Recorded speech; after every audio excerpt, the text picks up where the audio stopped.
You remember times in your life, and maybe even recently, when something happens and you just know there's no going back to how it was before, right?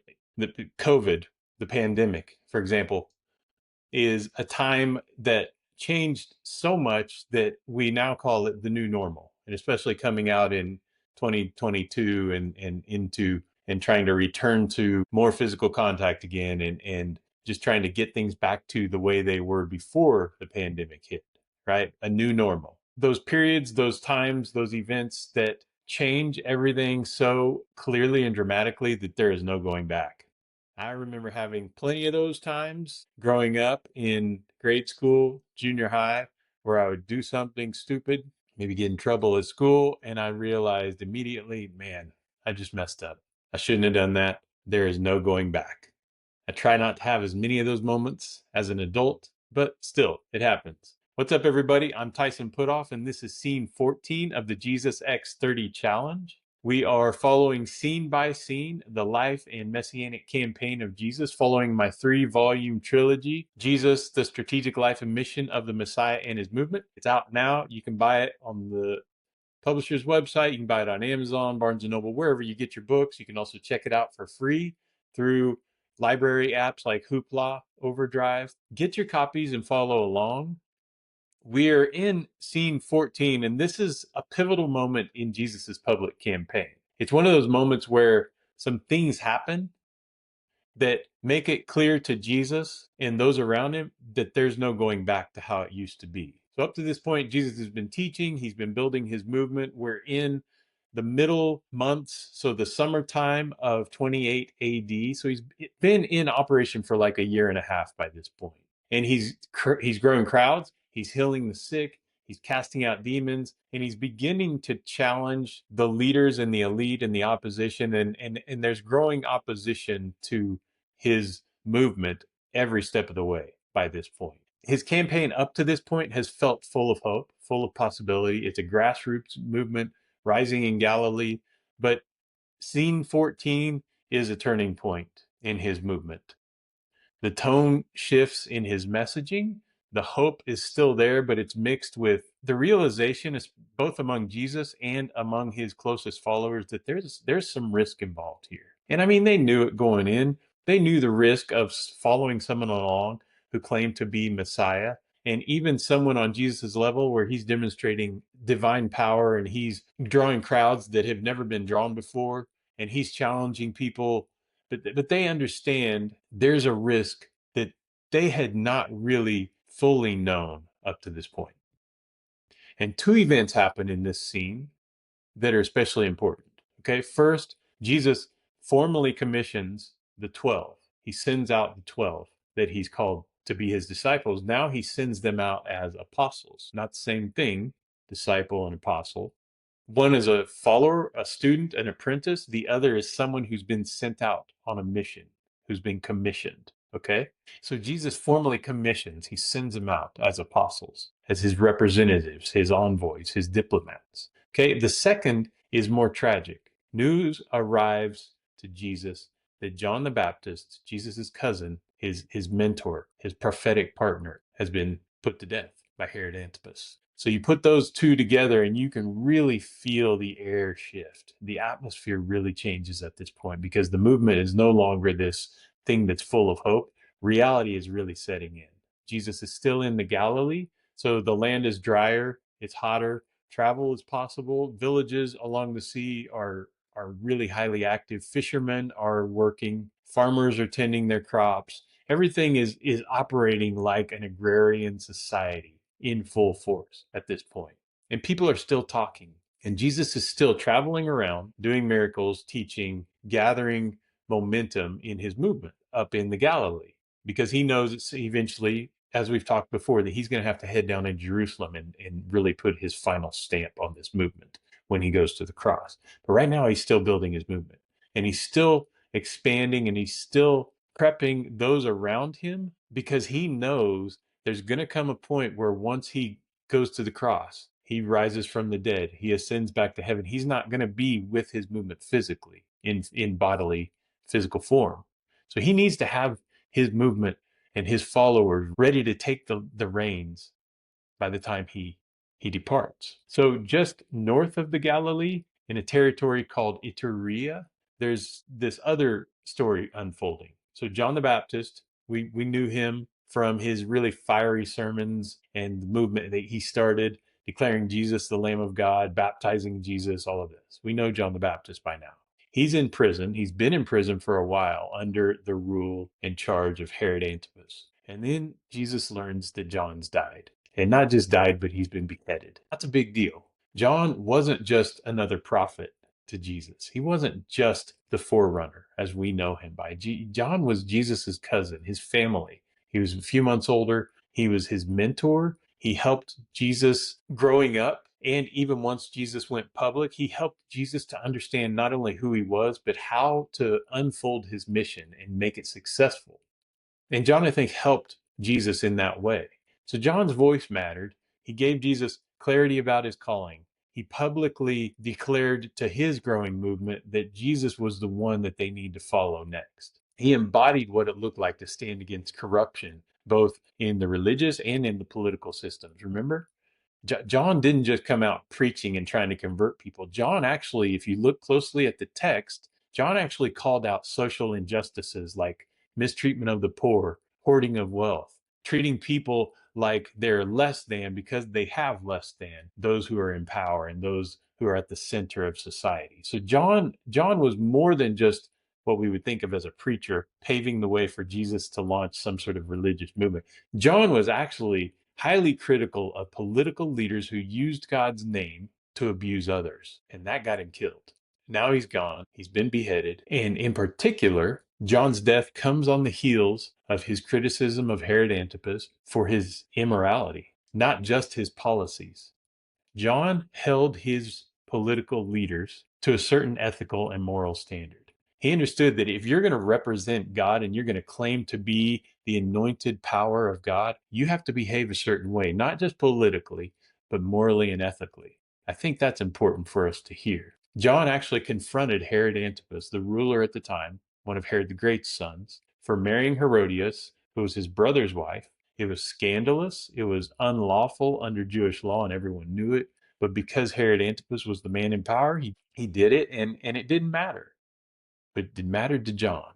And so Herod comes along and he puts him to death. And from Herod's perspective, he's eliminated this nuisance. He believes that he has silenced this major critic of his. But Mark's gospel tells us something a little bit interesting, that Herod was haunted by John the Baptist. And in being haunted, Herod began hearing reports about Jesus's miracles and his divine powers and these otherworldly things he was doing. And all of a sudden he starts to think this is John who's been raised from the dead. That paranoia kind of tells us how powerful John's voice had been in Herod Antipas's ears and how dangerous Jesus was by this point. So for Jesus, John's death was more than sad news. It was a signal that this line had been crossed, that Jesus's movement was no longer just a reform movement inside the synagogue or in the religious system or in the grassroots realm. This was a confrontation, and rulers and powers were getting involved now. He knew, he could see what was coming, that this wasn't going to end with polite debates. It was going to end when the structures of human empires and God's empire collided. So in all of this, it's this dangerous environment, uncertain, volatile, that Jesus commissions the 12 in Matthew 10 and Mark 6. Now, he doesn't just send them out and say, hey, go help me out.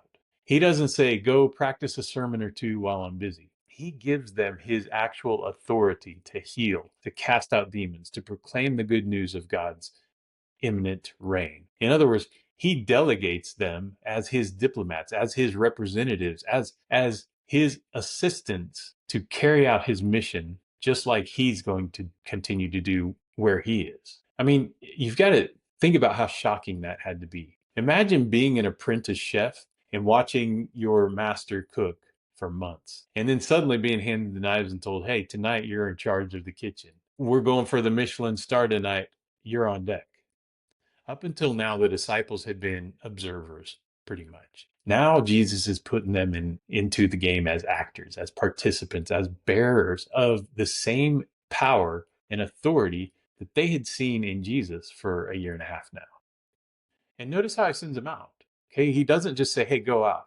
He sends them out 2 by 2. He sends them out in pairs. And that's interesting because it's not just a buddy system for morale. In Jewish law, 2 witnesses were required to validate testimony, according to Deuteronomy 19.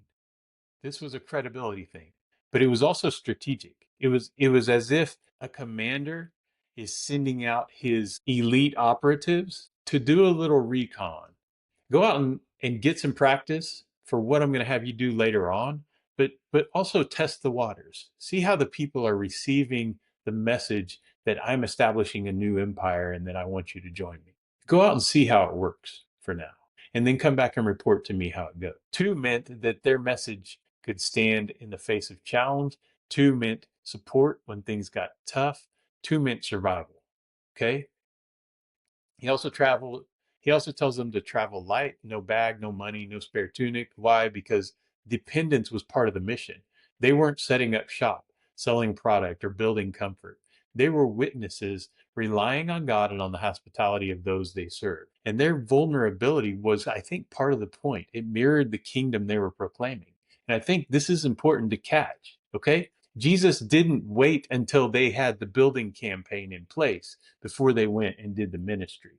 Jesus didn't wait until they had all the government on board and they had the presidency and both chambers of Congress and they had the Supreme Court in their back pocket before he engaged his followers to carry out the mission of the kingdom of God. Jesus's movement, and I'm writing a book on this right now, has always been from the very beginning a movement of revolt. And Jesus actually warns them pretty plainly that rejection is going to come. And he says this, I'm sending you out as sheep among wolves. It's not exactly the pep talk that you'd expect before a big trip or the pregame pep talk like we talked about in the previous scene, but it was the truth. Jesus didn't sugarcoat what they were going to face. Some would welcome them, others would drive them out. Some would listen, others would laugh. But that's the cost of speaking in Jesus' name. And it's also, again, a testimony to the fact that Jesus' empire, Jesus' kingdom, does not rely on earthly acceptance. It doesn't rely on being the state run and enforced religion. It doesn't rely on everyone thinking and believing the same thing. So for the disciples, this was a defining moment. They had seen Jesus face opposition. They'd seen him heal the sick and drive out demons and even silence storms. And now he's saying to them, hey, you go and do the same things you've seen me do. And they go and do it, and then they return, and they're changed in a lot of ways. They're stronger, they're sharper. They're telling Jesus the stories about how God's power was working through them, how the mission didn't crush them, but it really made them stronger. So Jesus understands that this commissioning strategically wasn't just about reaching more villages. It was also about shaping the men that he commissioned into leaders who would one day carry the mission forward without Jesus physically present among them. He was training them by throwing them into the fire, throwing them into the deep end. So these 2 events side by side, John's execution and the commissioning of the 12, they're contrasting events, right? But they're 2 coordinating moments that create this point at which Jesus understands there is no turning back. And on the one hand, John's death is kind of a reminder of the cost of following Jesus. To speak truth to power instead of trying to align with it for the sake of Jesus' kingdom, as so many of us think that we have to do, is dangerous. Prophetic voices are silenced. Courage of this nature, calling our political leaders, calling our spiritual leaders to a level of morality that is beyond everyday expectations, that's dangerous. Imagine what that would like today in the 21st century as I am speaking this, if we were to call out some of the horrific acts and practices that have become the norm among our own political leaders and hold our own team, right? Not just the other team. If I'm a Republican, I'm not just holding the Democrats to this standard. If I'm a Democrat, I'm not just holding the Republicans to this standard. If we all held our own team to the standard that John the Baptist held his own leaders at the time, I wonder what that would lead to.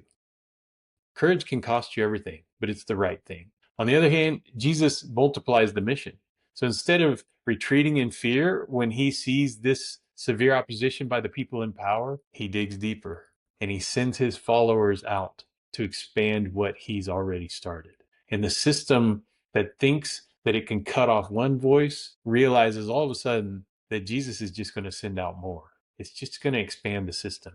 Because here's the thing, man, this is strategic, this is spiritual, this is theological. We can talk about this for days. But at the end of the day, when a system tries to squash Jesus's revolution by using force, by using power, by using strength and might, Jesus always responds by raising up more followers to send out. This is the paradox of the kingdom. Death tries to silence it, but life multiplies in the face of death. Power tries to stamp it out, but truth and non-resistance and self-sacrifice spreads it further.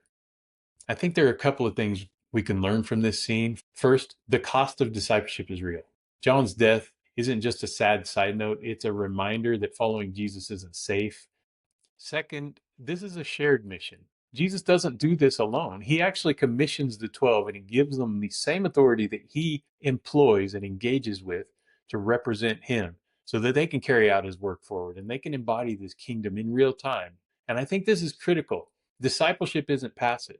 You don't just believe, you follow and you go.